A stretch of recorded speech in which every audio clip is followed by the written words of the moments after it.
ಏನು ತುಲಾ ರಾಶಿಗೆ ಫಲಾಫಲಗಳನ್ನ ನಾವು ನೋಡೋದಾದ್ರೆ, ರಾಶ್ಯಾಧಿಪತಿ ಅಷ್ಟಮಾಧಿಪತಿಯಾಗಿ ಅಷ್ಟಮದಲ್ಲೇ ಇದ್ದಾನೆ. ರಾಶ್ಯಾಧಿಪತಿ ತುಲಾ ರಾಶಿಗೆ ಅಧಿಪತಿ ಶುಕ್ರನು ವೃಷಭ ರಾಶಿಗೂ ಅಧಿಪತಿಯಾಗಿ ಅವನು ಅಷ್ಟಮಾಧಿಪತಿಯಾಗಿ ಅಷ್ಟಮದಲ್ಲೇ ಇದ್ದಾನೆ.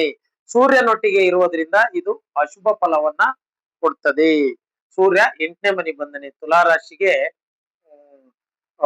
ಏನು 11ನೇ ಅಧಿಪತಿಯಾಗಿ ಅಷ್ಟಮದಲ್ಲಿರುವುದು ಸ್ವಲ್ಪ ಅಶುಭ ಫಲವನ್ನ ಕೊಡ್ತದೆ.